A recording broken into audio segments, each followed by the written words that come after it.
अच्छा, हमने ना लैपलास ट्रांसफॉर्म पिछली दफा पढ़ा था और उसमें हमने प्रॉपर्टीज पढ़ ली हुई है लैपलास ट्रांसफॉर्म की, ऐसा ही है। इन्वर्स लैपलास ट्रांसफॉर्म भी हम देख चुके हैं। तो इससे आगे जो लैपलास ट्रांसफॉर्म में डिस्कशन है वो है पर्टिकुलरली एलटीआई सिस्टम्स के लिए, ठीक है, कि अगर कोई एलटीआई सिस्टम हो। देखिए अभी तक हमने क्या पढ़ा है, हमने ये पढ़ा है कि अगर कोई एलटीआई सिस्टम हो तो उसे हम एक इम्पल्स रिस्पॉन्स से डिस्क्राइब कर सकते हैं। ऐसे ही अगर हम उसकी इनपुट पे एक इम्पल्स दे दें तो आउटपुट इम्पल्स रिस्पॉन्स आएगा, और अगर हमें इम्पल्स रिस्पॉन्स पता चल जाए तो हम आउटपुट निकाल सकते हैं कि जो भी इनपुट है उसे इम्पल्स रिस्पॉन्स से कन्वॉल्व करें। ठीक, यही पढ़ा था। फिर हमने जब फोरियर ट्रांसफॉर्म पढ़ा था, हमने क्या पढ़ा, हमने ये कहा कि अच्छा इम्पल्स रिस्पॉन्स का अगर फोरियर ट्रांसफॉर्म ले लो तो हमें क्या मिलता है, frequency response H of J omega, याद है। तो फिर हमने कहा अच्छा एच ऑफ जे ओमेगा को भी यूज कर सकते हैं। वो कैसे, कि अगर मैं अपनी इनपुट को एज अ सम ऑफ एक्सपोनेंशियल्स लिख लूं तो फिर आउटपुट निकालने के लिए फ्रीक्वेंसी रिस्पॉन्स चाहिए होगा, ठीक है। तो जैसे हम इम्पल्स रिस्पॉन्स से आउटपुट निकाल सकते हैं, इसी तरह हम फ्रीक्वेंसी रिस्पॉन्स से भी आउटपुट निकाल सकते हैं अगर हमें फोरियर ट्रांसफॉर्म पता हो तो इनपुट सिग्नल का भी और इम्पल्स रिस्पॉन्स का। इसी तरह अब हम लैपलास ट्रांसफॉर्म में ये कहेंगे कि अच्छा अगर मैं इम्पल्स रिस्पॉन्स का लैपलास ट्रांसफॉर्म ले लूं, ठीक है, तो फिर भी मैं आउटपुट निकाल सकता हूं। इसकी एक एग्जांपल भी की थी पिछली बार, याद है। हमने ये कहा था कि अच्छा अगर इनपुट भी पता है और इम्पल्स रिस्पॉन्स भी पता है और आउटपुट निकालनी है तो एक तो तरीका यह है कि कॉन्वोल्यूशन कर लो, दूसरा तरीका यह है कि दोनों के लैपलास ट्रांसफॉर्म ले लो, उन्हें मल्टीप्लाई कर लो और फिर इनवर्स लैपलास ट्रांसफॉर्म ले लो, ठीक है। तो आपके पास वही आंसर आएगा जो कॉन्वोल्यूशन का आंसर होता है। ये पिछली दफा एक एग्जांपल की थी। इसी तरह हमने इम्पल्स रिस्पॉन्स पे कंडीशंस निकाली थी, याद है। हमने कहा था कि अगर सिस्टम कॉजल हो तो इम्पल्स रिस्पॉन्स किस तरह का होता है, सिस्टम स्टेबल हो तो इम्पल्स रिस्पॉन्स किस तरह का होता है, ठीक है, याद है। और फिर उन्हीं को हमने आगे भी यूज किया था। हमने कहा था कि अगर सिस्टम स्टेबल है तो उसका फोरियर ट्रांसफॉर्म एग्जिस्ट करता है, ठीक है। इसी तरह आप वो चीजें हम इधर भी यूज करेंगे कि अच्छा अगर सिस्टम स्टेबल है या कॉजल है तो उसका से रीजन ऑफ कन्वर्जेंस किस तरह का होता है, ठीक है। तो यानी मकसद शुरू से अब तक यही है कि हम सिग्नल्स को और सिस्टम्स को किसी तरीके से एनालाइज कर सके, ठीक है। तो उसमें जी एक सिस्टम जो हम छोड़ते हैं वो सिस्टम ऐसे हैं कि जिन्हें हम डिफरेंशियल इक्वेशन से रिप्रेजेंट कर सकते हैं। तो डिफरेंशियल इक्वेशंस भी वो जो लीनियर और कांस्टेंट कोएफिशिएंट हो।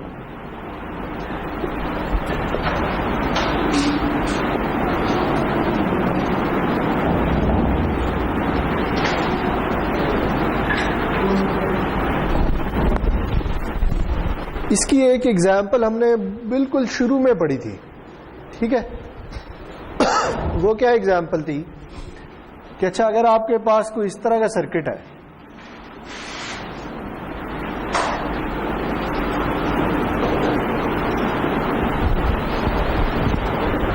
ठीक है जी, कि जिसमें ये एक वोल्टेज सोर्स लगा हुआ है से Vs, ये रेजिस्टर है R, ये कैपेसिटर है जिसके अक्रॉस जो वोल्टेज है उसे मैं Vc कह रहा हूं, ठीक है जी। और जो करंट फ्लो कर रहा है इस सर्किट में वो है I,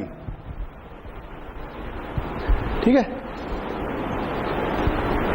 और से ये जो सारे वेरिएबल्स है ना, ये टाइम का फंक्शन है, यानी ये टाइम के साथ चेंज हो रहे हैं,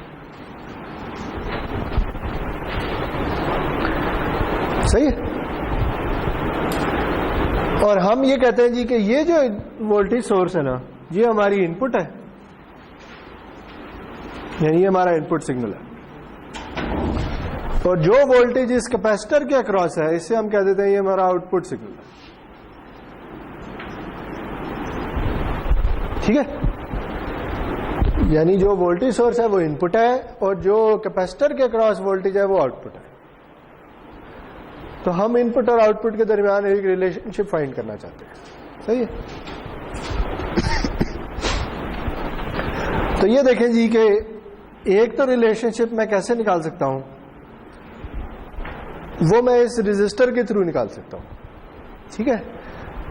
I equals V over R, सही है। तो इस रजिस्टर के अक्रॉस क्या वोल्टेज है, इस रजिस्टर के अक्रॉस वोल्टेज है VS माइनस VC, सही है।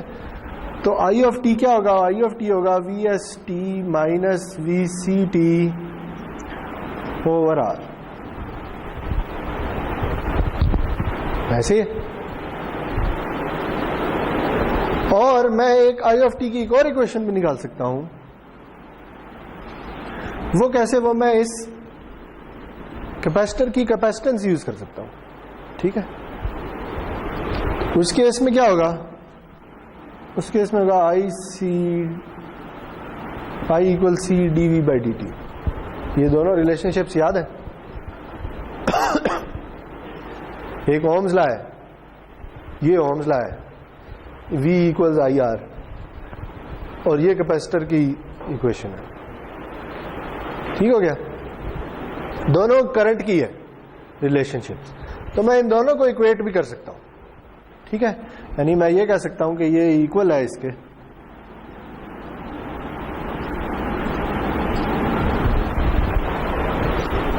सही हो गया। अच्छा, अब इसमें ये मेरी इनपुट है और ये मेरी आउटपुट वाली टर्म्स है, तो मैं इनपुट को एक तरफ आउटपुट को एक तरफ लिख लेता हूं, ठीक है। और एक काम ये करता हूं कि C को इधर ले आता हूं,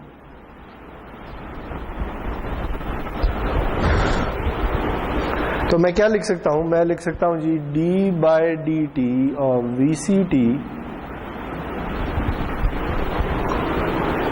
plus 1 over RC VCT equals 1 over RC VST, ठीक हो गया।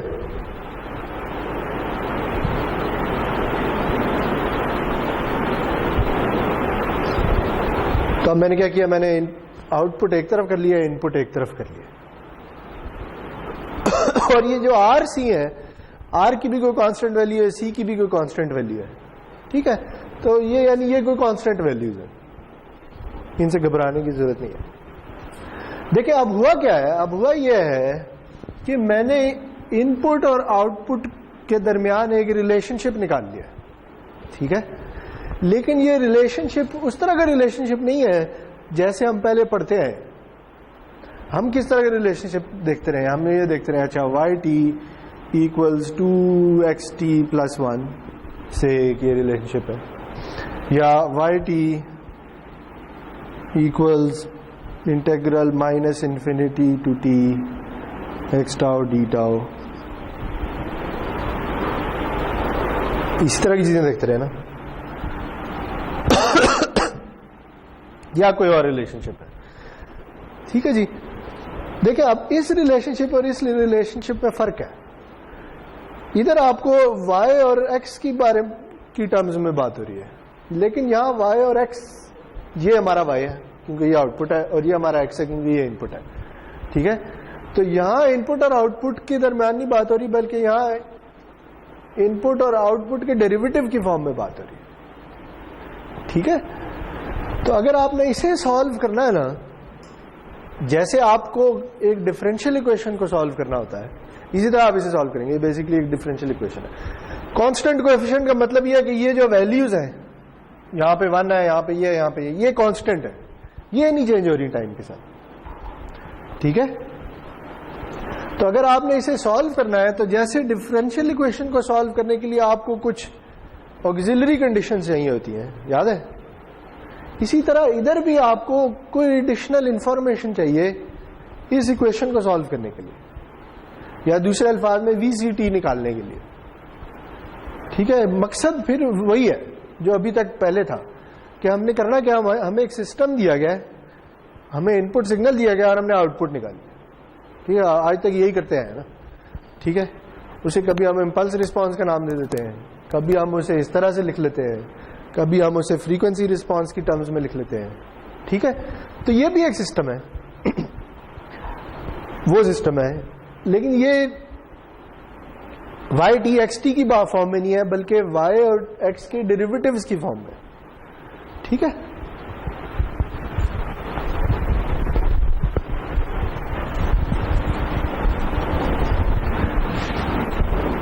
तो अगर हमने इसे सॉल्व करना है तो फिर हमें डिफरेंशियल इक्वेशन को सॉल्व करना पड़ेगा। सही है जी। अब मैं ये नहीं देखूंगा कि डिफरेंशियल इक्वेशन को सॉल्व कैसे करते हैं, क्योंकि वो आप पहले कभी ना कभी कर चुके होंगे, लेकिन मैं ना इसे जरा y और x की फॉर्म में लिख लेता हूं। तो मैं इसे ऐसे लिख सकता हूं, d by d t of y t plus से a y t equals b x T.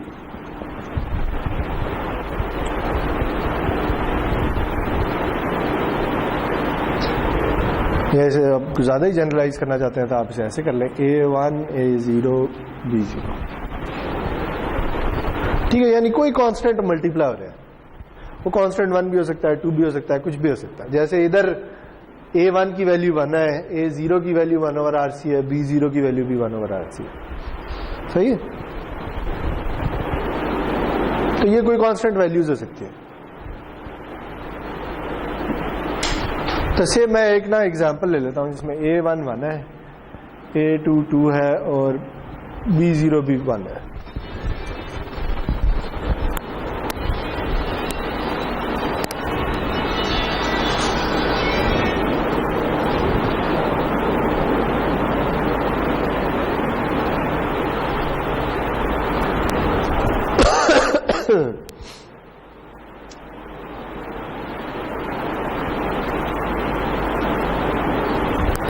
और से जो इनपुट है ना,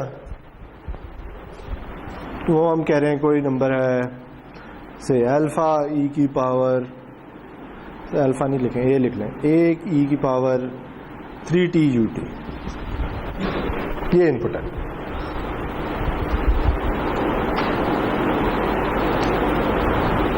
और मैं इस इनपुट के लिए आउटपुट निकालना चाहता हूं। ठीक है जी, आपको एक डिफरेंशियल इक्वेशन दे दी गई है। ये डिफरेंशियल इक्वेशन किसी सिस्टम को करेस्पॉन्ड करती है। हमने देख लिया एक एग्जांपल से कि अच्छा डिफरेंशियल इक्वेशन कैसे निकल सकती है।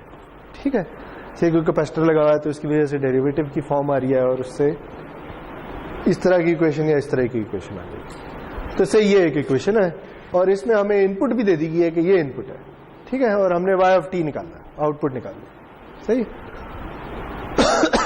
तो ये जो डिफरेंशियल इक्वेशन का सोल्यूशन है ना, अगर आपको याद हो, डिफरेंशियल इक्वेशन के सोल्यूशन में दो चीजें आती हैं, एक पर्टिकुलर सोल्यूशन होता है और एक होमोजीनियस सोल्यूशन होता है। ठीक है, तो उसे हम ऐसे लिख देते हैं y p t plus y h t. ठीक है जी, अगर आपको डिफरेंशियल इक्वेशन का सोल्यूशन नहीं याद है तो क्या ही बात है, अगर नहीं याद तो कोई घबराने की जरूरत नहीं है, ये हमारे कोर्स का हिस्सा नहीं है। मैं सिर्फ ऐसे ही एक एग्जांपल करवाना चाहता हूं। ठीक है, ये देखने के लिए कि आउटपुट निकालते कैसे। तो पर्टिकुलर सोल्यूशन जो है ना, अब हमने पर्टिकुलर सोल्यूशन निकालना है और होमोजीनियस सोल्यूशन निकालना है। होमोजीनियस सोल्यूशन ऐसे निकलता है कि इसको इक्वल टू 0 कर देते होते हैं, याद है। और पर्टिकुलर सोल्यूशन ऐसे निकलता है कि हम, उसके बहुत से तरीके हैं। एक तरीका यह है कि आप कोई फॉर्म एज्यूम कर लें, अच्छा जो मेरी आउटपुट है ना, से जो मेरी आउटपुट है वो कुछ इस किस्म की है, वो है KE3T की फॉर्म में, और उसे इस इक्वेशन में डाल दें और उससे निकाल लें कि क्या आउटपुट आ रही है।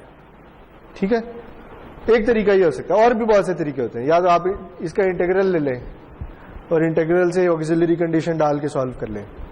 2-3 डिफरेंट तरीके होते हैं। ठीक है, तो हम बेसिकली निकालना क्या चाह रहे हैं, हम पर्टिकुलर सोल्यूशन और होमोजीनियस सोल्यूशन निकालना चाह रहे हैं। सही है। तो उसका एक तरीका यह है कि आप ना पर्टिकुलर सोल्यूशन की एक फॉर्म एज्यूम कर लें कि अच्छा ये भी एक्सपोनेंशियल है, जैसे ये एक एक्सपोनेंशियल सिग्नल है, इसी तरह जो मेरा पर्टिकुलर सोल्यूशन आएगा वो इसी की तरह की फॉर्म में होगा। ठीक है, सिर्फ वो किसी के से मल्टीप्लाई हो रहा होगा। तो अगर मैं ये जो पर्टिकुलर सोल्यूशन है ये इस इक्वेशन में डाल दूं तो मेरे पास क्या आएगा, मेरे पास आएगा D by d t of KE3T plus 2KE3T equals AE3T। ठीक है, यानी मैंने इनपुट की भी वैल्यू डाल दिया है और आउटपुट की भी वैल्यू डाल दी है।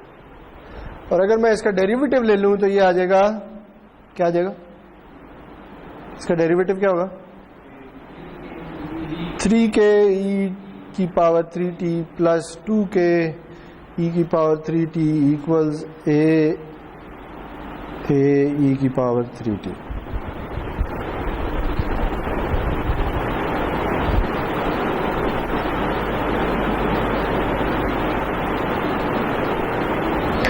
और ये जो सोल्यूशन है ना ये t ग्रेटर देन 0 के लिए है। देखिए ये इनपुट जो है, चूंकि इसके साथ u ऑफ t मल्टीप्लाई हो रहा है, इसका क्या मतलब है कि ये इनपुट t की नेगेटिव वैल्यूज के लिए 0 है।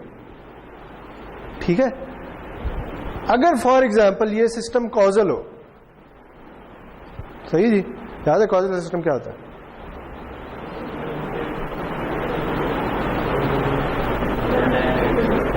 जिसकी आउटपुट इनपुट की प्रेजेंट या पास्ट वैल्यूज पर डिपेंड करती है, फ्यूचर वैल्यूज पर नहीं डिपेंड करती। ठीक है, अगर मैं ये अज्यूम कर लूं कि ये सिस्टम कॉजल है और मुझे पता है कि x ऑफ t की नेगेटिव वैल्यूज के लिए 0 है, ठीक है, तो फिर आउटपुट भी t की नेगेटिव वैल्यूज के लिए 0 होगी। बात समझ आ रही है? क्यों? क्योंकि आउटपुट किस पे डिपेंड करती है? इनपुट की प्रेजेंट या पास्ट वैल्यूज पे। अगर मैं आउटपुट निकालना चाह रहा हूं फॉर t लेस देन 0 और t लेस देन 0 के लिए इनपुट है ही 0, तो फिर आउटपुट भी 0 होगी। ठीक है तो इसलिए हम सिर्फ t ग्रेटर देन 0 की बात कर रहे हैं। हम ये अज्यूम करेंगे t लेस देन 0 के लिए आउटपुट 0 है। इसे कहते हैं कि सिस्टम जो है ना वो इनिशियल रेस्ट की कंडीशन में है। इनिशियल रेस्ट की कंडीशन का मतलब ये है कि जब तक आपने इनपुट अप्लाई नहीं की थी उसकी आउटपुट कुछ नहीं थी, वो 0 था। ठीक है, जब आप इनपुट अप्लाई करेंगे तो आउटपुट आनी शुरू होगी। तो चूंकि इनपुट t की नेगेटिव वैल्यूज के लिए 0 है तो आउटपुट भी t की नेगेटिव वैल्यूज के लिए 0 है। ठीक है, अच्छा इसे सॉल्व कर लेंगे, क्या आएगा? ये आएगा 5k e की power 3t equals a e की पावर 3t, और ये कैंसिल हो जाएगा तो k जो है वो आ जाएगा a ओवर 5। इसका मतलब ये है कि ये जो हमने आउटपुट एज्यूम की थी ये ठीक है, और इसमें k की वैल्यू भी हमें पता चल गई है। k की वैल्यू a ओवर 5 है। a कहां से आ रहा है? a इनपुट से आ रहा है। दूसरे अल्फाज में a हमें पता है और 5 वैसे निकल आया तो k की वैल्यू भी निकल आई। ठीक है दूसरे अल्फाज में हमने पर्टिकुलर सोल्यूशन निकाल लिया है, और पर्टिकुलर सोल्यूशन जो है वो a ओवर 5 e की पावर 3t है। ठीक है जी, इसी तरह अब हमें होमोजीनियस सोल्यूशन निकालना है। अब होमोजीनियस सोल्यूशन के लिए भी आप अगेन कोई फॉर्म एज्यूम करेंगे और फिर इसे इक्वल टू 0 करके उसमें डाल देंगे। ठीक है, तो होमोजीनियस सोल्यूशन के लिए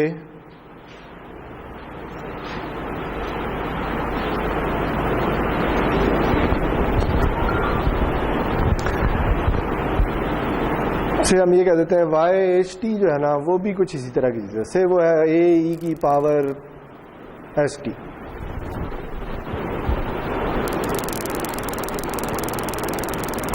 और होमोजेनियस सॉल्यूशन के लिए क्या करते हैं? करते ही हैं कि इस इक्वेशन को, ये जो डिफरेंशियल इक्वेशन है, इसे 0 से इक्वेट कर देते हैं। ठीक है, इनपुट को 0 कर देते हैं। तो अब अगर आप ये वैल्यू इधर डाल दें तो ये आ जाएगा a s e की power st plus 2a e की पावर st इक्वल 0।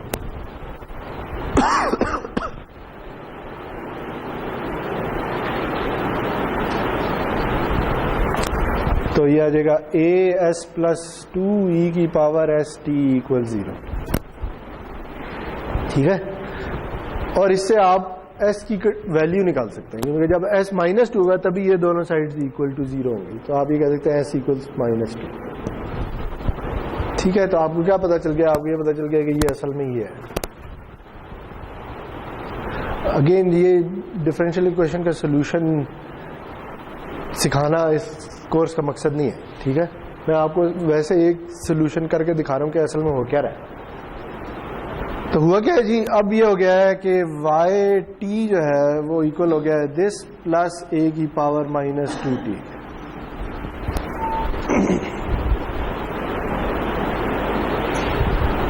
ठीक है,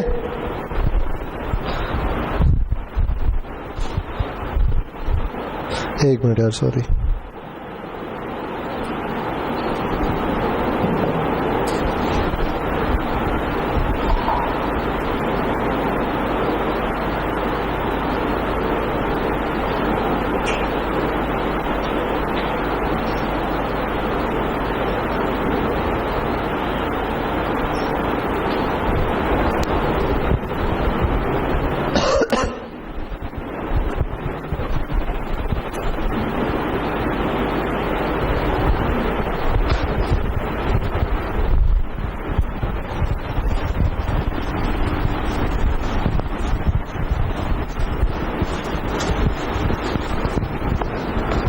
तो अभी तक हमें यह पता चल गया जी कि वाई टी इक्वल है ए ओवर 5 ई की पावर 3t प्लस ए की पावर माइनस 2t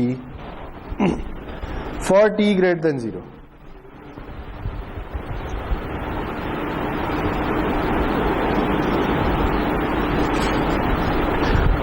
और फॉर टी लेस देन 0 क्या है, वो ये इक्वल टू 0 है। ठीक है, इसे हमने नाम दिया, हमने कहा ये इनिशियल रेस्ट की कंडीशन है।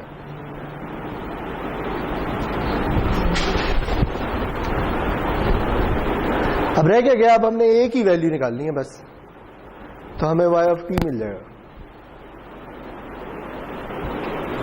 तो ए की वैल्यू निकालने का एक तरीका ये है कि आप इस इक्वेशन को वाई ऑफ टी को टी इक्वल टू 0 के लिए एवेल्युएट कर ले। ठीक है, चूंकि सिस्टम इनिशियल रेस्ट की कंडीशन में है इसलिए y ऑफ 0 0 होगा। ठीक है जी, तो आप ये कह सकते हैं कि y of 0 equals a over 5 e की power 0 plus capital A e की पावर 0।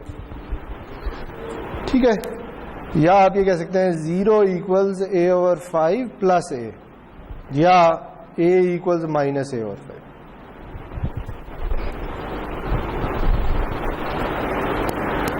तो अब आपने ए की भी वैल्यू निकाल ली। ठीक है, तो फाइनल जो आंसर आया है वो है y of T equals a और 5 e की पावर 3t माइनस ए और 5 e की पावर माइनस 2t। ये सारा क्यों किया मैंने इसलिए किया है, देखें इनपुट क्या थी, इनपुट ये थी। ठीक है, और आउटपुट क्या आ रही है, ये आ रही है। या आप इसे ये कह सकते हैं कि आउटपुट ये आ रही है। ठीक है, अगर मैं a को 1 कर दूं तो यहां पे 1 आ जाएगा, a को 2 कर दूं तो यहां पे 2 आ जाएगा। ठीक है, दूसरे अल्फाज में मैं अगर अपने इनपुट सिग्नल को स्केल कर दूं तो मेरी आउटपुट भी उसी नंबर से स्केल हो रही है। ऐसे ही नहीं हो रहा, ये एक स्केल है, यानी एक कोई स्केलर वैल्यू है। तो अगर मैं इधर 2 डाल दूं तो यहां पे 2 आ जाता है, ये चीज उसी तरह रहती है। यहां 4 डाल दूं तो यहां 4 आ जाता है, ये चीज उसी तरह रहती है। तो ये किस चीज की कंडीशन है, याद है? ये लीनियरिटी की एक कंडीशन है। ठीक है, लीनियरिटी की एक कंडीशन ये थी कि अगर आप इनपुट को स्केल कर दें तो आउटपुट भी उसी नंबर से स्केल हो जानी चाहिए। ठीक है, तो ये नजर ये आ रहा है कि ये जो सिस्टम है ये लीनियरिटी की एक कंडीशन को सेटिस्फाई कर रहा है। ठीक है, और अगर मैं इधर ये कर दूं तो कोरेस्पॉन्डिंगली इसकी भी आउटपुट अलग से आ जाएगी। ठीक है, तो पता क्या चला, पता ये चला कि ये सिस्टम जो है ये लीनियर है। ठीक है, अगर आप इनपुट को स्केल कर दें आउटपुट भी उसी नंबर से स्केल हो जाती है। अगर आप एक से ज्यादा इनपुट ले आए और उनका सम दे दें तो आउटपुट भी कोरिस्पॉन्डिंगली उनका सम आ जाएगा। ठीक है, कहने का मकसद ये जी कि जो linear constant coefficient differential equation से जो सिस्टम डिस्क्राइब हो रहा है वो असल में लीनियर सिस्टम है, ठीक है। और इसी तरह आप इसे ये भी प्रूव कर सकते हैं कि ये टाइम इनवेरिएंट सिस्टम भी है, ठीक है, जो कि मैं अभी इधर नहीं कर रहा। अगर मैं इनपुट को यहां पे शिफ्ट कर दूं ना, t-5 कर दूं यहां पे, तो आउटपुट पे भी यहां t-5 t-5 आ रहा होगा, ठीक है। दूसरे अल्फाज टाइम इनवेरिएंट सिस्टम क्या होता है, यही होता है कि जिसकी इनपुट को अगर शिफ्ट कर दिया जाए तो आउटपुट भी उसी नंबर से शिफ्ट हो जाए, ठीक है।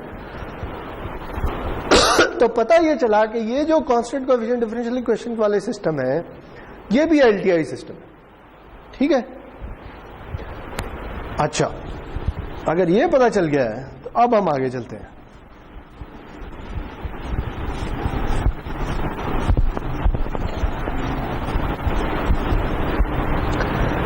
अच्छा, अब ये जरूरी नहीं है कि हमेशा ये जो इक्वेशन है ना ये इस फॉर्म में ही आ रही हो। इससे ना यानी इधर सेकंड डेरिवेटिव भी आ सकता है, इधर थर्ड डेरिवेटिव भी आ सकता है, डिपेंडिंग ऑन, फॉर एग्जांपल इस एग्जांपल में यहां पे कितने कैपेसिटर, कितने रेजिस्टर, कितने इंडक्टर लगे हैं, ठीक है। जब आप उसके करिस्पॉन्डिंगली इसकी इनपुट आउटपुट रिलेशनशिप निकालेंगे ना तो जरूरी नहीं हमेशा पहला ही डेरिवेटिव आ रहा हो, ठीक है। दूसरे अल्फाज में हम इसे जनरलाइज करके कुछ इस तरह से भी लिख सकते हैं, देखें, k goes from 0 to n, a of k, kth derivative of y of t equals k goes from 0 to m, b of k, kth derivative of x of t। यहां पे भी क्या आ रहा था। अब मैंने क्या किया है, मैंने इसी इक्वेशन को जनरलाइज कर लिया, ठीक है। देखिए इस इक्वेशन में जो n की वैल्यू है ना वो 1 है।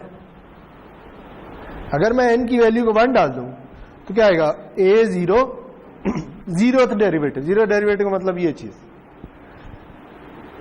k की वैल्यू 1 डालूं तो पहला डेरिवेटिव जो ये वाली वैल्यू आ रही है, ठीक है। k की अगर n 2 होता तो सेकंड डेरिवेटिव भी आ रहा था, थर्ड डेरिवेटिव भी आ रहा था। इसी तरह इधर इस एग्जांपल में m की वैल्यू 0 है, ठीक है, क्योंकि अगर 0 डाल दें तो ये जीरो डेरिवेटिव आ रहा होता है, जीरो डेरिवेटिव वही सिग्नल खुद से होता है, ठीक है। और b0 की वैल्यू 1 है। तो मैंने क्या किया, मैंने इसी इक्वेशन को थोड़ा जनरलाइज कर लिया, ठीक है, कि आप किसी सिस्टम को nth ऑर्डर की डिफरेंशियल इक्वेशन से भी डिस्क्राइब कर सकते हैं, ठीक है। ये पहले ऑर्डर, ये first order differential equation. Order किससे डिफाइन होता है कि मैक्सिमम डेरिवेटिव कौन सा आ रहा है, ठीक है। इसमें मेरी मैक्सिमम डेरिवेटिव फर्स्ट डेरिवेटिव आ रहा है, इसलिए फर्स्ट ऑर्डर डिफरेंशियल इक्वेशन, ठीक है। तो सिस्टम जो है वो nth ऑर्डर डिफरेंशियल इक्वेशन के भी हो सकते हैं, तो उससे घबराने की जरूरत नहीं है, वो कुछ इस तरह की इक्वेशन आ जाएगी और कुछ नहीं होगा, ठीक है, जिसमें फर्स्ट ऑर्डर की बजाय second order, third order, fourth order की भी टर्म्स आ रही हैं। अभी हम आगे चलेंगे तो देखेंगे कि ये जो इक्वेशन खतरनाक सी लग रही है ये बहुत ही सिंपल हो जाएगी जब हम लैप्लास ट्रांसफॉर्म को इस पे अप्लाई करेंगे, ठीक है। लेकिन यहाँ पे मकसद ये बताना है कि आप कुछ ऐसे सिस्टम्स भी होते हैं कि जिनकी एक्सप्लिसिट इनपुट आउटपुट रिलेशनशिप नहीं होती, बल्कि इनपुट आउटपुट रिलेशनशिप डेरिवेटिव की फॉर्म में होती है, ठीक है। ऐसे सिस्टम डिफरेंशियल इक्वेशन से डिफाइन होते हैं। अच्छा जी, अब हम आगे चलते हैं। ये बैकग्राउंड चूंकि अभी हमें पता चल गया है, तो अब हम ये देखते हैं कि हमने जो लैप्लास ट्रांसफॉर्म पढ़ा है वो इधर कैसे अप्लाई हो सकता है, ठीक है जी। तो अब हम वापस जा रहे हैं लैप्लास ट्रांसफॉर्म पे।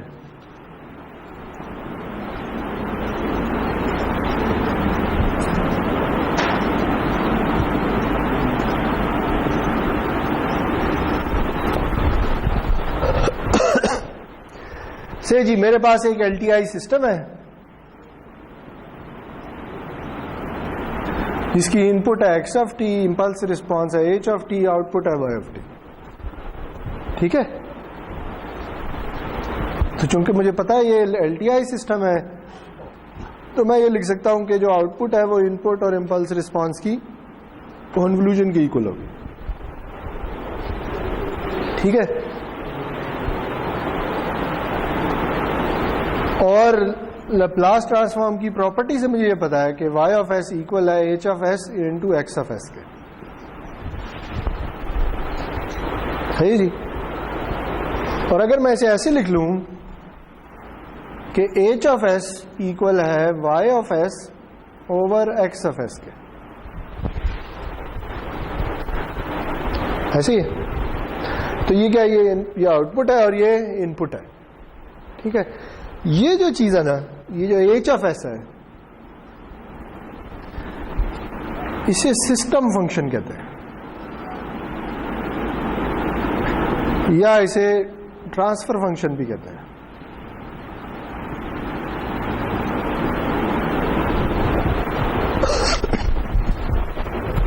ये है क्या, ये रेशो है आउटपुट सिग्नल के लैप्लास ट्रांसफॉर्म और इनपुट सिग्नल के लैप्लास ट्रांसफॉर्म की।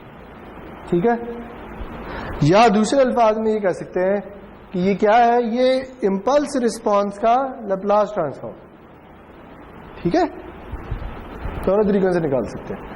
या आप इंपल्स रिस्पांस का लैप्लास ट्रांसफॉर्म ले लें, डायरेक्ट h ऑफ s आ जाएगा, या आप आउटपुट इनपुट का लैप्लास ट्रांसफॉर्म ले लें और उनकी रेशो निकाल लें, तब भी आ जाएगा। ठीक है जी। अब ये जो ट्रांसफर फंक्शन है ना,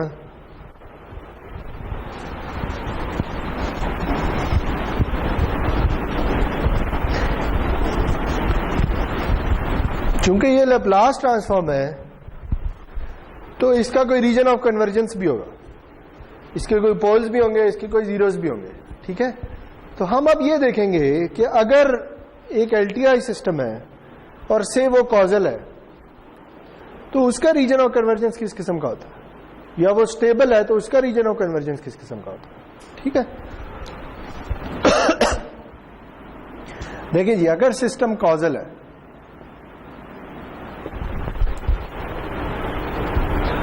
तो याद है कि कॉजल सिस्टम की कंडीशन क्या होती है, इंपल्स रिस्पांस पे। वैसे तो कॉजल सिस्टम वो होता है ना कि जो सिर्फ इनपुट की प्रेजेंट और पास्ट वैल्यूज पे डिपेंड करे, फ्यूचर वैल्यूज पे डिपेंड करे, लेकिन उसकी एक कंडीशन h ऑफ t की फॉर्म में भी होती है। वो किसी की याद है कि अगर इंपल्स रिस्पांस इस तरह का हो तो वो सिस्टम कॉजल सिस्टम होगा। ये हम पढ़ चुके हैं।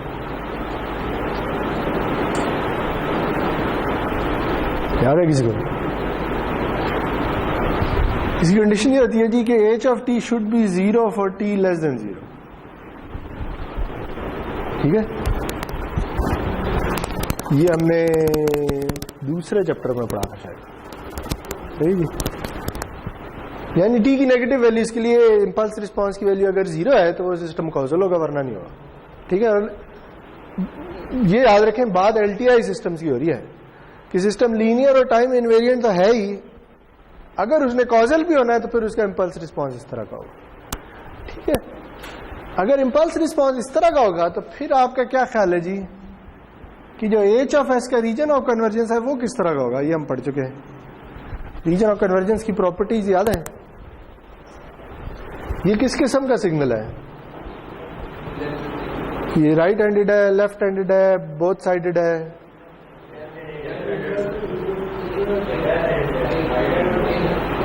ये राइट हैंडेड है। ठीक है, राइट हैंडेड सिग्नल वो होता है कि जो किसी टाइम की वैल्यूज की से बड़ी वाली वैल्यूज के लिए डिफाइंड। ठीक है, तो ये राइट हैंडेड सिग्नल है। सही है, राइट हैंड सिग्नल का रीजन ऑफ कन्वर्जेंस किस किस्म का होता है?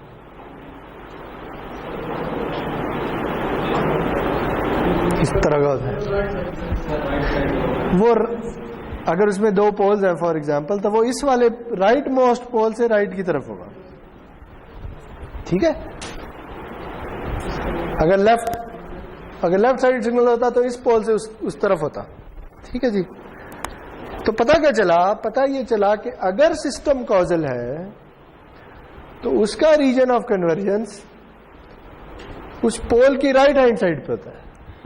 ठीक है, या दूसरे अल्फाज में आप ये सिंपल ये कह सकते हैं कि उसका जो रीजन ऑफ कन्वर्जेंस है वो राइट हाफ प्लेन में होता है। ठीक है, यानी वो वाला हाफ प्लेन जो राइट साइड पे है किसी पोल से ही डिफाइंड होगा। ठीक है जी।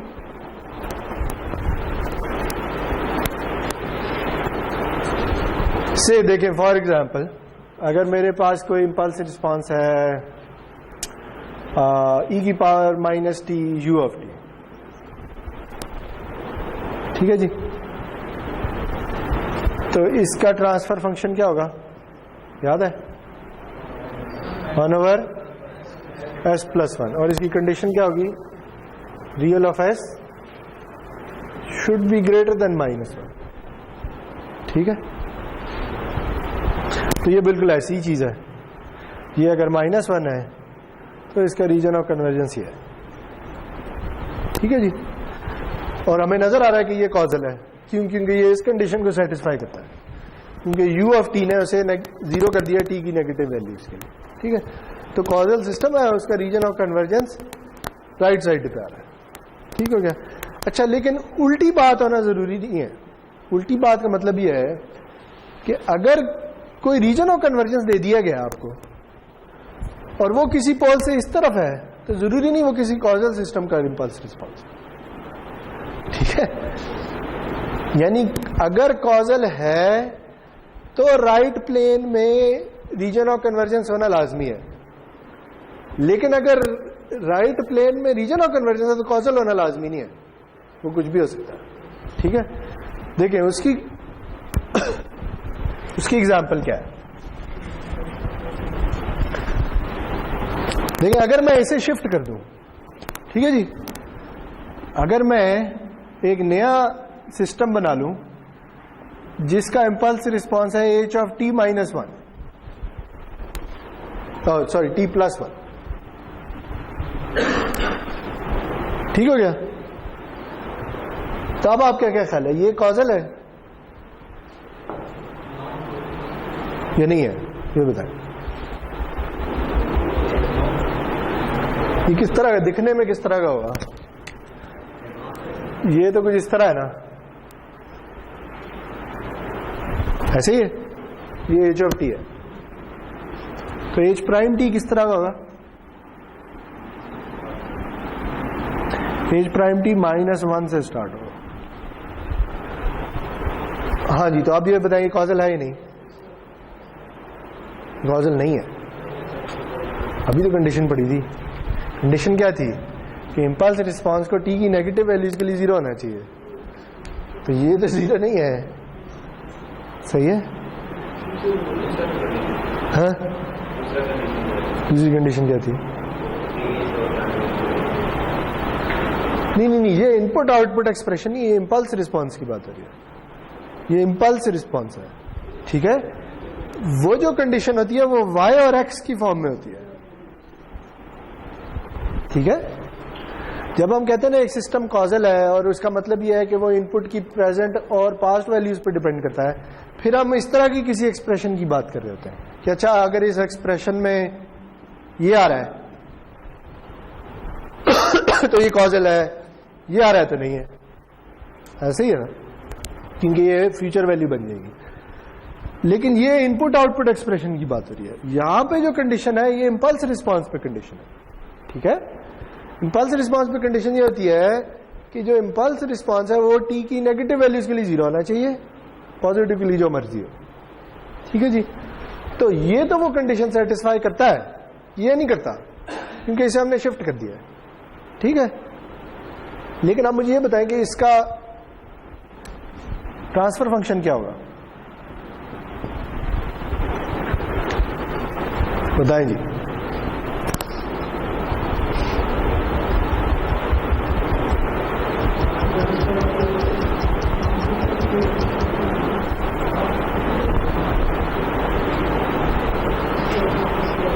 कोई मैं लैप्लास ट्रांसफॉर्म की प्रॉपर्टी लगा सकता हूं, ये नहीं लगा सकता,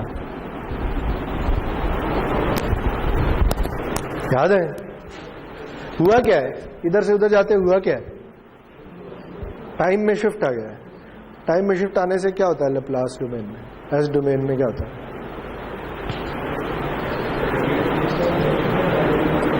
एक एक्सपोनेंशियल मल्टीप्लाई हो जाता है। ठीक है,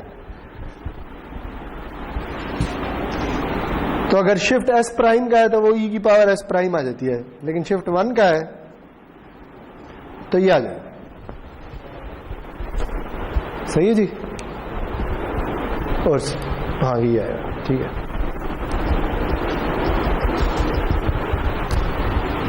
ये आया।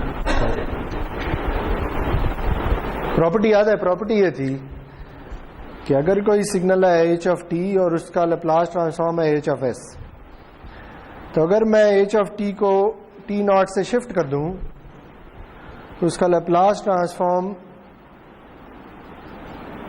एक एक्सपोनेंशियल से मल्टीप्लाई हो जाएगा जिसकी वैल्यूज टी नॉट पे डिपेंड करती है। ठीक है,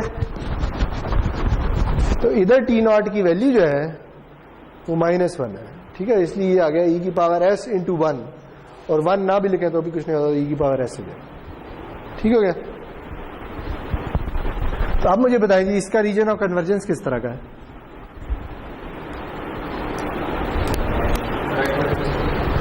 इसका पोल कहां पे है?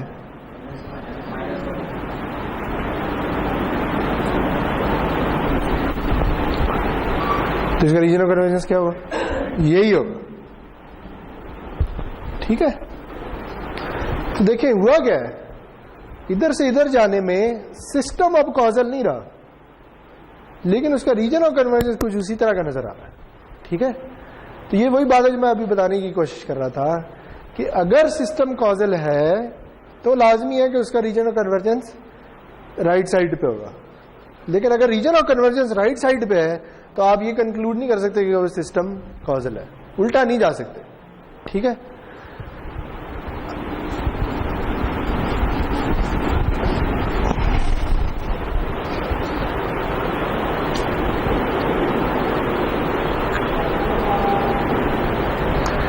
अच्छा अब ये देखें कि इस लैप्लास ट्रांसफॉर्म के साथ हुआ क्या है।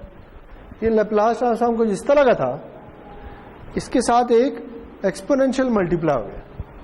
ठीक है, इस एक्सपोनेंशियल के मल्टीप्लाई होने से हुआ ये जी कि ये जो लैप्लास ट्रांसफॉर्म है जो पहले रैशनल था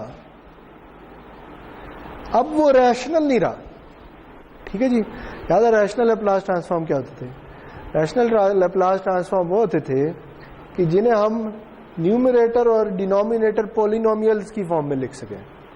याद है कुछ इस तरह के, अगर उसकी फॉर्म कुछ इस तरह की है, h of s is equal to s square plus 2s plus 1 over s cube, कुछ भी इस तरह की हो सकती है। ठीक है, जिसमें न्यूमरेटर और डिनोमिनेटर में एस की पॉलिनोमियल्स आ रही हो, तो ऐसे लैप्लास ट्रांसफॉर्म को हम रैशनल लैप्लास ट्रांसफॉर्म कहते हैं।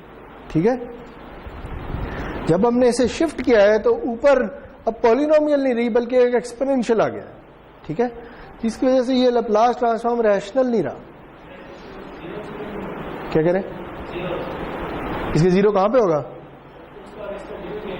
इसका और इसका जीरो चेंज हो गया। Yes exactly. दूसरा यह है कि ये रैशनल है और ये रैशनल नहीं रहा। ठीक है जी, तो अगर तो सिस्टम फंक्शन या ट्रांसफर फंक्शन रैशनल है ना, तो फिर उल्टी बात भी ट्रू होती है।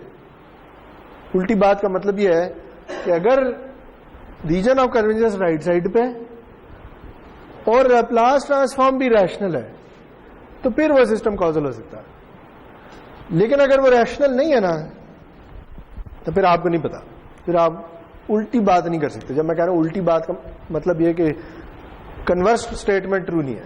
ठीक है जी,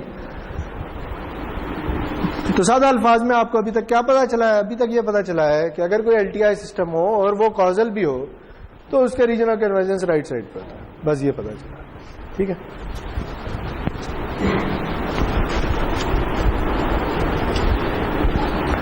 चलें जी, अब हम आगे चलते हैं और देखते हैं कि अगर सिस्टम स्टेबल हो तो फिर क्या होता है। स्टेबल सिस्टम की भी इसी तरह की एक कंडीशन है इंपल्स रिस्पांस पे, वो क्या है वो बताएं। ये याद है? एच ऑफ टी को एब्सोल्युटली इंटेग्रेबल होना चाहिए, यानी integral of H of T absolute value D T should be less than infinity. ठीक है, अगर कोई एलटीआई सिस्टम है और वो स्टेबल भी है तो फिर लाजमी है कि उसका इंपल्स रिस्पांस इस कंडीशन को सेटिस्फाई करता होगा।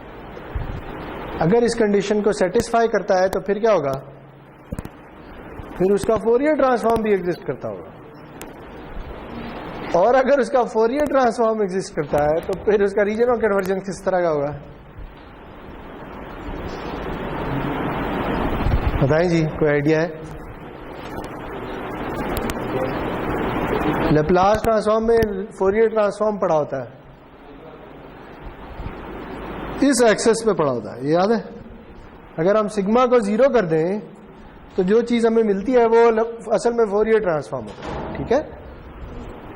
तो अब ये सुने, देखें, अगर सिस्टम स्टेबल है तो वो ये कंडीशन सेटिस्फाई करता होगा, अगर ये कंडीशन सेटिस्फाई करता होगा तो उसका फोरियर ट्रांसफॉर्म एग्जिस्ट करता होगा, अगर फोरियर ट्रांसफॉर्म एग्जिस्ट करता होगा तो लाजमी है कि ये वाली जो लाइन है, तो जे ओमेगा एक्सिस है, ये रीजन ऑफ कन्वर्जेंस के अंदर होना चाहिए, तभी एग्जिस्ट करता होगा ना, ठीक है? यानी अगर मैं ये कहूं कि रीजन ऑफ कन्वर्जेंस ये है जी, ठीक है, तो इससे देख के मुझे क्या पता चलता है कि फोरियर ट्रांसफॉर्म एग्जिस्ट करता है या नहीं? नहीं करता, ठीक है? क्योंकि ये जो जे ओमेगा एक्सिस है ये तो रीजन ऑफ कन्वर्जेंस के अंदर आ ही नहीं। दूसरे अल्फाज में एस की इन वैल्यूज के लिए लैप्लास ट्रांसफॉर्म कन्वर्ज ही नहीं होता, ये दूसरे अल्फाज में फोरियर ट्रांसफॉर्म में एग्जिस्ट नहीं करता, ठीक है? तो पता क्या चला? पता ये चला कि अगर सिस्टम स्टेबल होगा तो लाजमी है कि j omega axis Fourier region of convergence के अंदर हो, ठीक है? और ये एक ऐसी स्टेटमेंट है जिसका कन्वर्स भी ट्रू है। कन्वर्स ट्रू होने का क्या मतलब है कि अगर रीजन ऑफ कन्वर्जेंस में जे ओमेगा एक्सिस आता है तो वो सिस्टम स्टेबल होगा, यानी उल्टी बात भी ट्रू होती है, ठीक है? इसे कहते हैं इफ एंड ओनली इफ। ये कभी सुना है? इफ एंड ओनली इफ का पता है?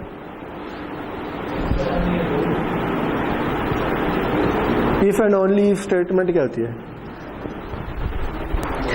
If and only if statement ये होती है कि जो जिसकी फॉरवर्ड और रिवर्स दोनों बातें ट्रू हो, ठीक है? जैसे अभी हम ये कह रहे हैं कि if a statement sorry a region of convergence contains the j omega axis if and only if the system is stable, ठीक है? तो इसका मतलब ये है कि अगर रीजन ऑफ कन्वर्जेंस में j omega axis है तो सिस्टम स्टेबल होगा, अगर सिस्टम स्टेबल है तो रीजन ऑफ कन्वर्जेंस में j omega axis भी होगा, दोनों बातें ट्रू, ठीक है? वाइस वर्सा जैसे कहते हैं। और अगर ये सिर्फ इफ है तो फिर सिर्फ फॉरवर्ड स्टेटमेंट ट्रू होती है, ठीक है? चलें जी,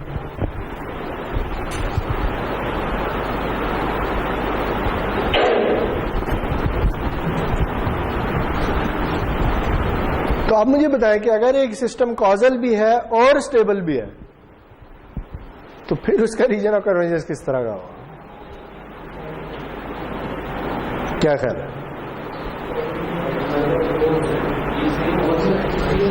अगर ये सिस्टम कॉजल भी है और स्टेबल भी है तो उसका रीजन ऑफ कन्वर्जेंस किस तरह का होना चाहिए?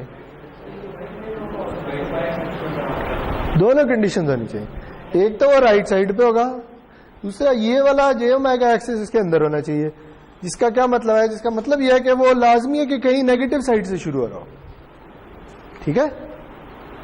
सही है जी? या उस सिस्टम के सारे पोल्स का रियल पार्ट नेगेटिव,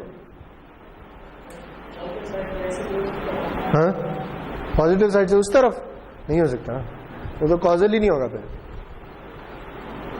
कॉजल के लिए तो इस तरफ होना चाहिए, ठीक है? तो ये देख लें जी, अगर सिस्टम कॉजल भी है और सिस्टम स्टेबल भी है तो लाजमी है कि उसके के सारे पोल्स नेगेटिव हाफ प्लेन में होंगे, उसके के सारे पोल जीरो से पीछे पीछे होंगे, ठीक है? तो ये बड़ी सादा सी कंडीशन है। अगर किसी सिस्टम फंक्शन का रीजन ऑफ कन्वर्जेंस आपको बता दिया जाए और उसमें पोल्स ड्रॉ कर दिए जाए कि अच्छा एक पोल इधर है, एक पोल इधर है, एक पोल इधर है, ठीक है? और आपको ये बता दीजिए ये सिस्टम, और आपसे पूछा जाए कि अच्छा ये सिस्टम स्टेबल है या नहीं, तो आप ये कहेंगे अगर इसका रीजन ऑफ कन्वर्जेंस की जिस तरह का है ना तो ये स्टेबल होगा, वरना नहीं होगा, ठीक है, ओके।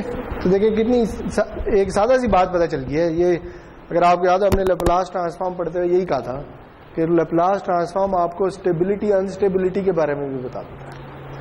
तो अगर आपको सिस्टम फंक्शन पता है, आपको पता है पोल्स किस किस जगह पे है, तो आप उन्हीं को देख के बता सकते हैं कि ये सिस्टम स्टेबल और कॉजल है या नहीं। ठीक है, चलें जी, इसकी कोई एग्जांपल कर लें।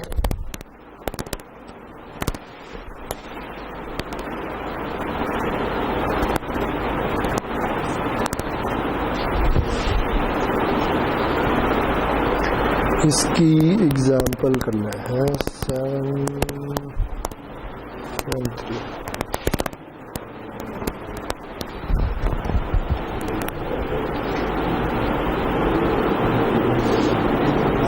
अच्छा जी,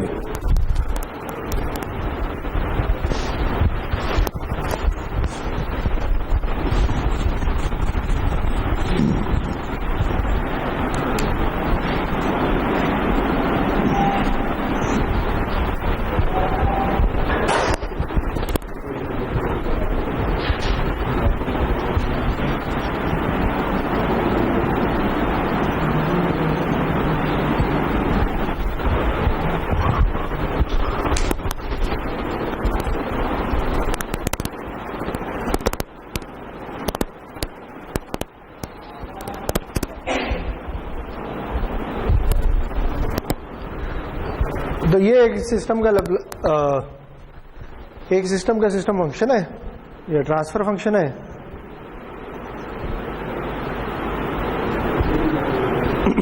इसमें जीरो कहां पे है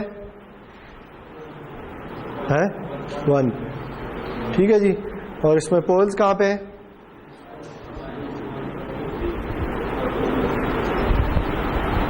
ठीक हो गया।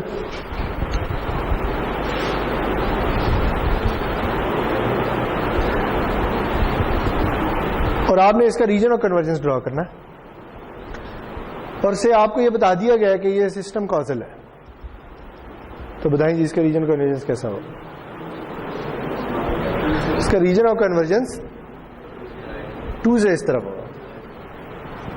अच्छा, आपने ये ड्रॉ कर दिया तो क्या ख्याल है आप, ये सिस्टम स्टेबल है? ये सिस्टम स्टेबल नहीं है। क्यों? क्योंकि जो ओमेगा एक्सिस के अंदर नहीं आ रहा। ठीक हो गया। अच्छा, अब अगर आपको ये बता दिया जाए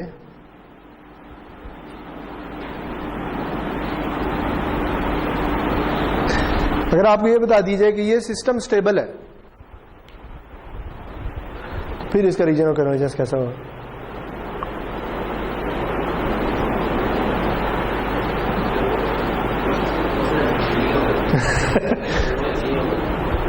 क्यों नहीं होगा? वजह तो आने दे यार, यानी रीजन ऑफ कन्वर्जेंस तो ड्रॉ कर सकते हैं ना। मैंने कहा सिर्फ स्टेबल है और कुछ नहीं बताया।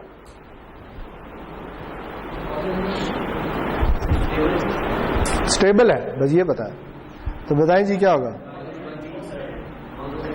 फिर लाजमी है कि ये होगा। ठीक है, क्यों? क्योंकि इधर से इधर तो हो नहीं सकता, क्योंकि स्टेबल नहीं होगा। इधर से इधर भी नहीं हो सकता, फिर भी स्टेबल नहीं होगा, तो लाजमी है यही होगा। ठीक है, लेकिन आप मुझे बताएं क्या सिस्टम ये सिस्टम कॉजल है? ये अब सिस्टम कॉजल नहीं। ठीक है जी। अब अगर आप ये बता दीजिए कि ये सिस्टम स्टेबल भी है और कॉजल भी है, तो फिर कुछ नहीं हो सकता। ठीक है, फिर कुछ नहीं हो सकता, क्योंकि फिर कोई रीजन ऑफ कन्वर्जेंस एग्जिस्ट नहीं करता। ठीक है। अच्छा, अगर ये बता दीजिए कि ये सिस्टम एंटी कॉजल है। एंटी कॉजल सिस्टम वो होता है कि जिसके h ऑफ t जो है ना वो 0 फॉर t ग्रेटर देन 0, यानी उलट काम।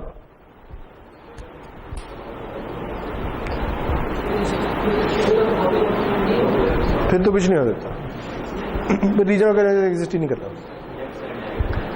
अगर सिस्टम एंटी कॉजल है, एंटी कॉजल वो होता है कि जिसमें ये कंडीशन उलट हो। ठीक है जी। फिर इसका मतलब ये लेफ्ट साइडेड सिग्नल है। अगर लेफ्ट साइडेड सिग्नल है तो फिर -1 से पीछे पीछे रीजन ऑफ कन्वर्जेंस। ठीक हो गया। चलें, गुड यार, अच्छी बात। अच्छा, अगर एंटी कॉजल है तो स्टेबल होगा? नहीं होगा। ठीक है,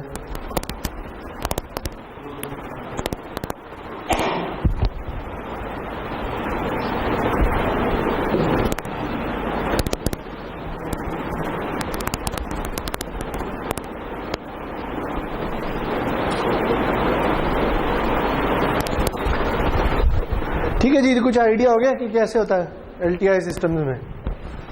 आप स्टेबिलिटी और कॉजेलिटी बड़ी आसानी से बता सकते हैं, और अगर आपको स्टेबिलिटी और कॉजेलिटी के बारे में इंफॉर्मेशन है तो आप रीजन ऑफ कन्वर्जेंस बड़ी आसानी से बता सकते हैं। तो अब हम वापस आ जाते हैं इधर। ठीक है, हमने क्या बात की थी? हमने एक बात की थी जी कि linear constant coefficient difference equation वाले सिस्टम कुछ इस तरह के होते हैं। तो हमने उसकी एक एग्जांपल ली थी जो कि ये थी। ठीक है, तो इसे हमें एक सिस्टम दे दिया गया है जो कि इस डिफरेंशियल इक्वेशन से डिफाइन होता है। ठीक है, तो हम ये करते हैं कि हम इस डिफरेंशियल इक्वेशन या इस एक्सप्रेशन का लैप्लास ट्रांसफॉर्म ले लेते हैं। ठीक है, तो बताएंगे फिर इस इक्वेशन का लैप्लास ट्रांसफॉर्म लेना है क्या है? याद है प्रॉपर्टीज, अगर सिग्नल का डेरिवेटिव ले लें तो क्या होता है? उसके लैप्लास ट्रांसफॉर्म के साथ क्या होता है? एस से मल्टीप्लाई होता है। ठीक है, तो इधर क्या आएगा? इधर आएगा s y of s plus b y of s equals x of s. ठीक है, तो वो जो डेरिवेटिव था वो एस डोमेन में एक एस से रिप्लेस हो गया। ठीक है, अगर यहां सेकंड डेरिवेटिव होता तो क्या आ रहा होता? एस स्क्वायर आ रहा होता। ठीक है, ओके। तो अब ये देखें, अब देखें कितनी आसानी होगी। S plus b into y of s equals x of s. ठीक है, या y of s over x of s which is the transfer function equals 1 over s plus b।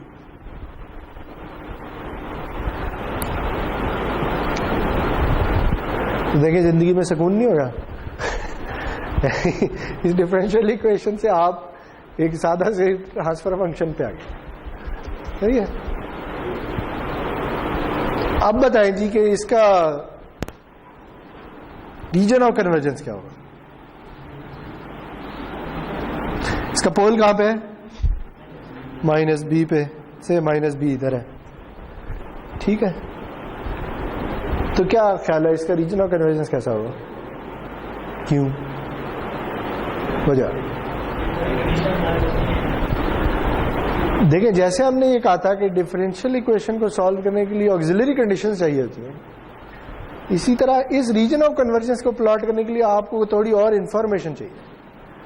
आपको यह पता होना चाहिए कि ये सिस्टम स्टेबल है या नहीं, ये सिस्टम कॉजल है या नहीं। अगर ये बातें पता चल जाए तो फिर आप इसका रीजन ऑफ कन्वर्जेंस ड्रॉ कर सकते हैं, वरना नहीं कर सकते। ठीक होगी बात? तो अब अगर मैं आपको बता दूं कि ये सिस्टम कॉजल है तो फिर आप क्या करेंगे? फिर आप ये कर लें। ठीक है, और इससे आपको क्या पता चलेगा? इससे आपको ये भी पता चलेगा कि ये सिस्टम स्टेबल भी है। ठीक है, और अगर आप ये बता दीजिए कि ये सिस्टम स्टेबल नहीं है तो फिर क्या होगा? फिर ये क्यों होगा? मुझे पता है कि ये सिस्टम स्टेबल नहीं है, फिर इसका रीजन ऑफ कन्वर्जेंस क्या होगा?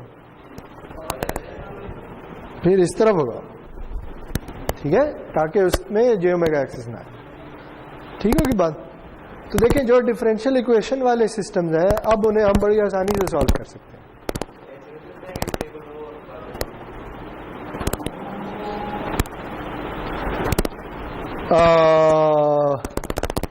अगर आपको ये दे दिया जाए फिर आप नहीं बता सकते। कोई बाकी कन्वर्स स्टेटमेंट ट्रू नहीं है। ठीक है, लेकिन देखें वो ट्रू है। वो क्यों है? क्योंकि ये जो लैप्लास ट्रांसफॉर्म है ये रैशनल है। अगर रैशनल हो तो कन्वर्स स्टेटमेंट ट्रू होती है। ठीक है, तो फिर ये नहीं हो सकता कि ये स्टेबल हो और कॉजल ना हो। बात समझ आएगी? क्योंकि ये भी रैशनल आ रहा है और ये भी इधर है राइट साइड पे है, तो फिर लाजमी है कि स्टेबल भी होगा और कॉजल भी। अच्छा, अगर ये सब कुछ पता चल गया है तो फिर मुझे बताएं कि h ऑफ t क्या होगा।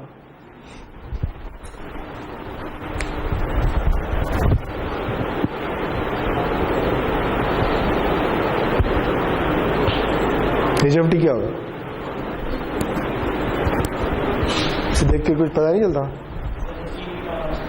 e की power minus b t into u t, ठीक है? ठीक है ना? सिस्टम कॉजल है तो यू टी तो लाजमी आना है, ठीक है? और ये फॉर्म कब आती होती है? जब कोई एक्सपोनेंशियल सिग्नल हो।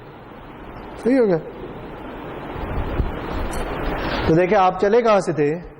वो जो हम डिफरेंशियल इक्वेशंस को सॉल्व करने की कोशिश कर रहे थे, उसकी बजाय आपने लैप्लास डोमेन में इस सिस्टम को सॉल्व करते करते इंपल्स रिस्पांस भी निकाल लिया, ठीक है?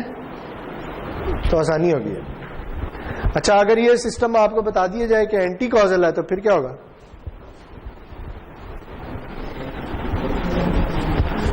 है फिर माइनस बी से लेफ्ट साइड पे होगा, तो फिर उसका इंपल्स रिस्पांस क्या होगा?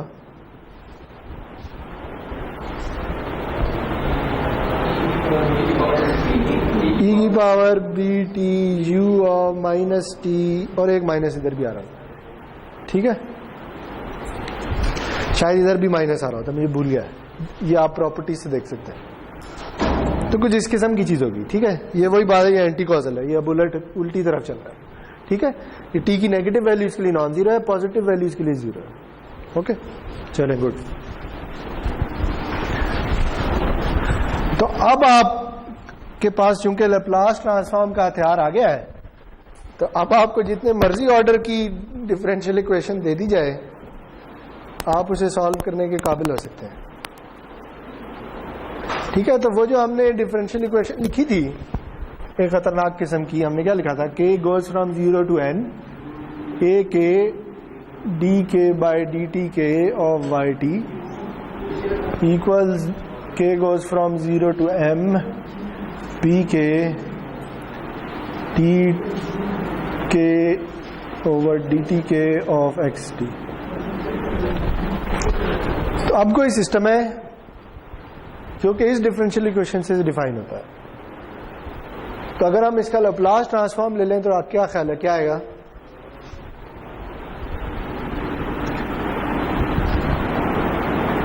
kth टर्म के लिए क्या आएगा?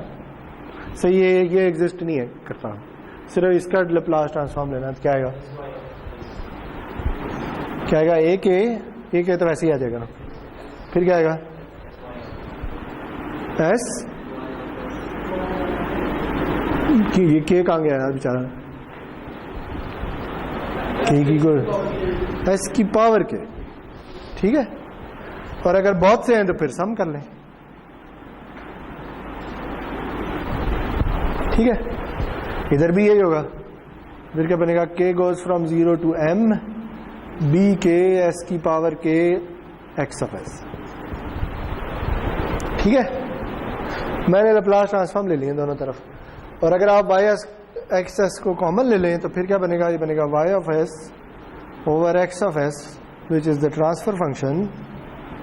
वो किसके इक्वल आएगा? वो आएगा summation k is equal to 0 to m b k s के over k is equal to 0 to n a k s के। तो ये देखें, ये वही लैप्लास ट्रांसफॉर्म है और वही रैशनल फॉर्म बन रही है। देखिए, ये पॉलिनोमियल है, ठीक है? अगर m की वैल्यू से 3 है तो ये s cube plus s2 plus s1 plus 0। इस तरह अगर n की वैल्यू 4 है तो s4 plus s cube plus s2 इस तरह से आ रही है, ठीक है? तो पता क्या चला कि अगर सिस्टम डिफरेंशियल इक्वेशन से डिफाइन होता है तो उसका सिस्टम फंक्शन हमेशा रैशनल निकलता है, ठीक है? सही जी। उसमें जो पोल्स हैं वो इनसे डिफाइन होते हैं और जो सॉरी उसमें जो जीरोज हैं वो इससे डिफाइन होते हैं और जो पोल्स हैं वो इससे डिफाइन है। ठीक है, जो डिनोमिनेटर में चीजें आ रही होती हैं वही पोल डिफाइन करती है ना। सही है, चलें जी इसकी एक और एग्जांपल कर लेते हैं।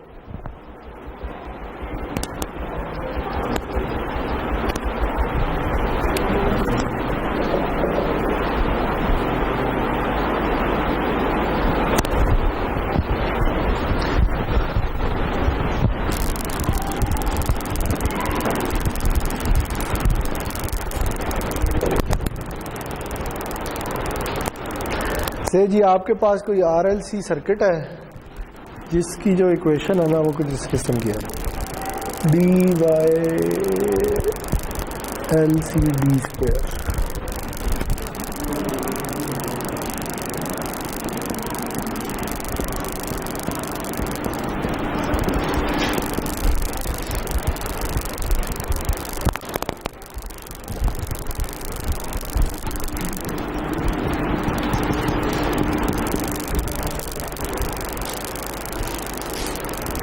आपके पास कोई सर्किट है RLC, ठीक है, कोई रेजिस्टेंस है, कोई कैपेसिटेंस है, कोई इंडक्टेंस है, ठीक है, और उसकी जो डिफरेंशियल इक्वेशन बनती है वो कुछ इस किस्म की है। सही है, तो आप अगर इसका लैप्लास ट्रांसफॉर्म ले लें तो आपको क्या मिलेगा, आपको मिलेगा RC SYS प्लस आगे बताएं LC S² Y of S plus Y of S equal X of S। ठीक है, और अगर आपने इससे डायरेक्ट ट्रांसफर फंक्शन निकला है तो वो ट्रांसफर फंक्शन क्या आएगा, वो आएगा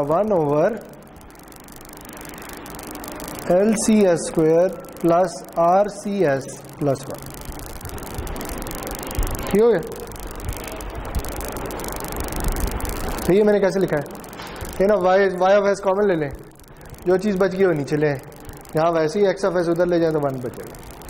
ठीक है, अब अगर आपको ये कहता है कि ये जो RLC सर्किट है ना ये स्टेबल होना चाहिए, तो आप क्या करेंगे, आप इस R, C और L की वैल्यूज ऐसी चूज करेंगे कि ये जो सारे के सारे पोल्स हैं ये कहाँ पे आए, ये नेगेटिव साइड पे है। ठीक है, बात समझ आ रही है, मैं ये कोई वैल्यूज नहीं ले रहा, लेकिन अगर आपको ये वैल्यूज पता हो, R की भी वैल्यू पता है, कैपेसिटेंस की भी वैल्यू पता है, इंडक्टेंस की भी वैल्यूज पता है, ठीक है, तो आपको पता है जी कि ये एक सेकंड ऑर्डर की पॉलिनोमियल है, इसके 2 रूट्स होंगे। ठीक है, दूसरे अल्फाज में इस सिस्टम के 2 पोल्स होंगे, अगर वो दोनों पोल्स किसी तरह नेगेटिव साइड पे आ जाए तो ये सिस्टम स्टेबल हो। ठीक है, तो आप R, C और L की ऐसी वैल्यूज यूज कर सकते हैं कि जिससे ये पोल्स नेगेटिव साइड पे चले जाए, चले गए तो आपका सिस्टम स्टेबल हो जाएगा, वरना नहीं होगा। ओके,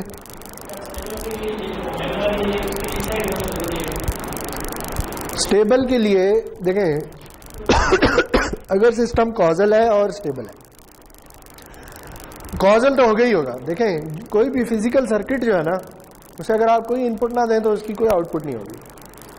ठीक है, दूसरे अल्फाज में अगर x of t 0 है for some t less than 0 तो उसकी आउटपुट भी 0 ही होगी।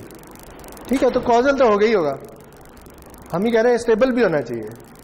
ठीक है, तो कॉजलिटी ने ये कह दिया कि इस तरफ होना चाहिए और स्टेबिलिटी ने ये कह दिया कि इससे पीछे पीछे होने चाहिए। ठीक है,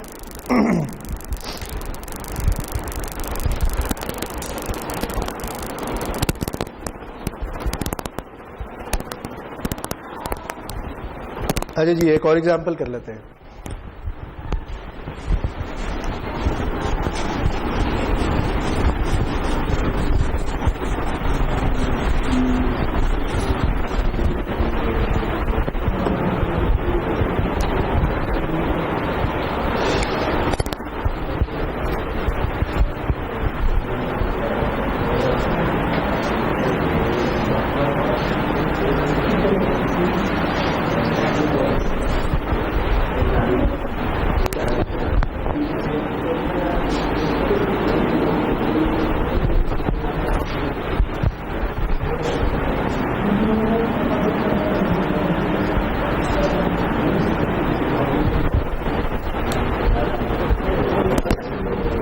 एक मिनट में देख लेने दें कि यही सही है, यही एग्जाम्पल है।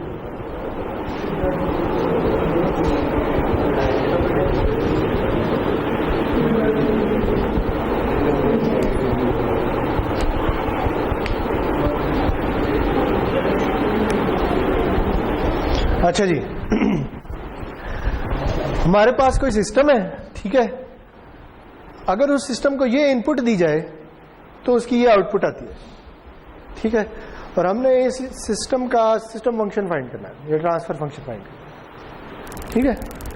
तो क्या ख्याल है, क्या करेंगे, कोई आइडिया है? जी, इन दोनों का लैप्लास ट्रांसफॉर्म ले लेंगे, ठीक है। तो x ऑफ s क्या आएगा, 1/s+3, और इसका रीजन ऑफ कन्वर्जेंस क्या होगा, रियल ऑफ s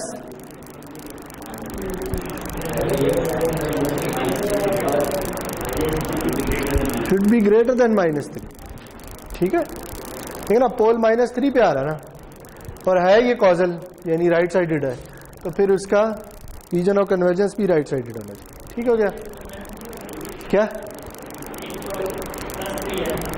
तो यहाँ भी प्लस आ जाएगा या माइनस आएगा, माइनस है, तो चले इधर माइनस लगा लेते हैं, एक ही बात है, ठीक है, ऐसे कर लें। अच्छा, अब y ऑफ s निकाल लें, y ऑफ s क्या आएगा,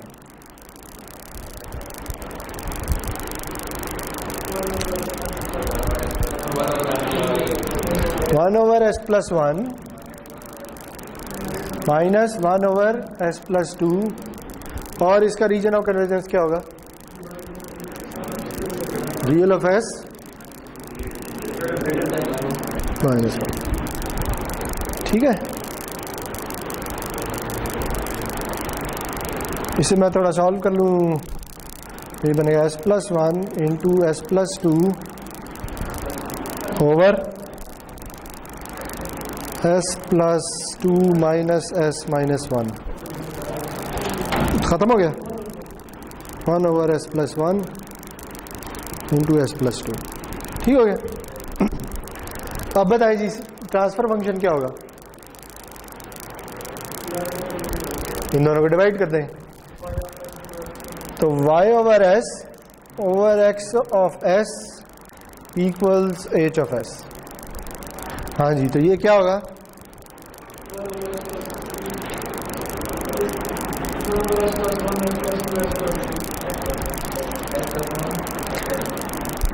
नीचे तो आएगा s+1 s+2 और ये ऊपर चला जाएगा, ठीक है।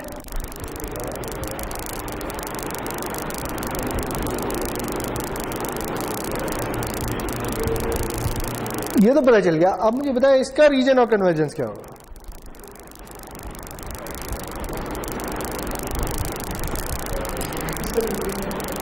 वही क्या है,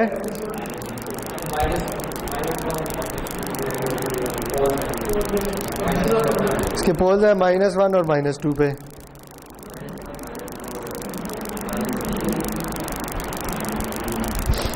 हाँ जी। आप बताएं क्यों, वजह क्या है, कौन कॉजल है, कहाँ लिखा है कि ये कॉजल है?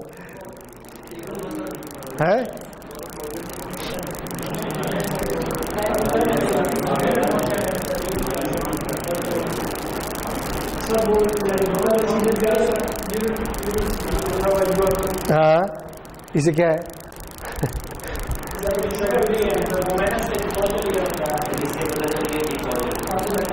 कौन कॉजल है, ये तो x ऑफ t है, ये तो सिग्नल है, हम तो सिस्टम के कॉजल होने की बात कर रहे हैं। अगर ये h ऑफ t होता तो फिर हम कह सकते थे ये कॉजल है, ये h ऑफ t तो नहीं है ना, ये वाली कंडीशन। हाँ, तो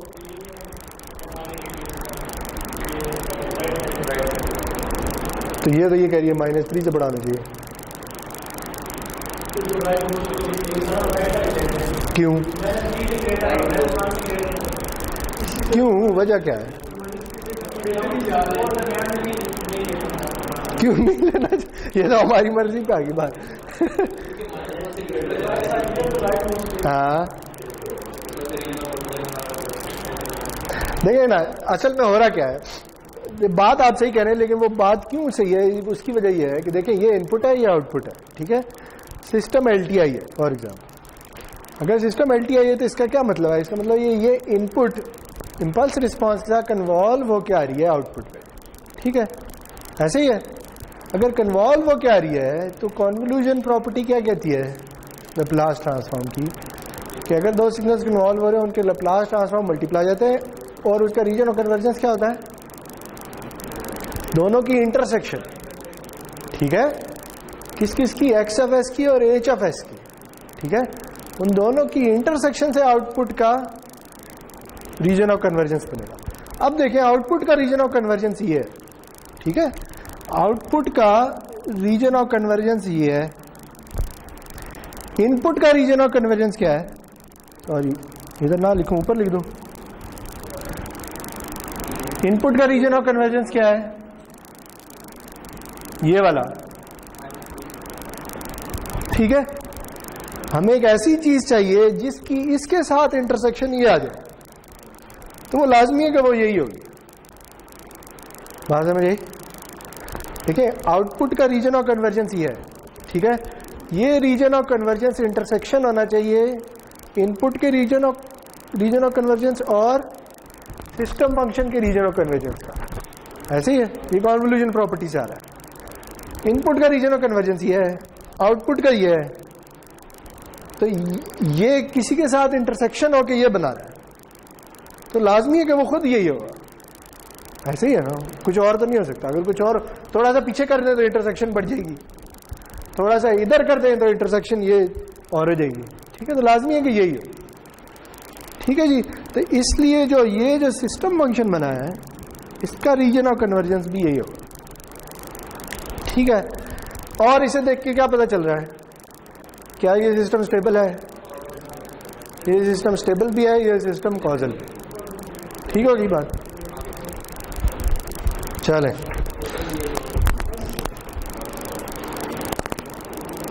ठीक है जी। तो आज के लेक्चर का यही मकसद था कि डिफरेंशियल इक्वेशन वाले सिस्टम्स को किसी तरह हम सॉल्व करना सीखें।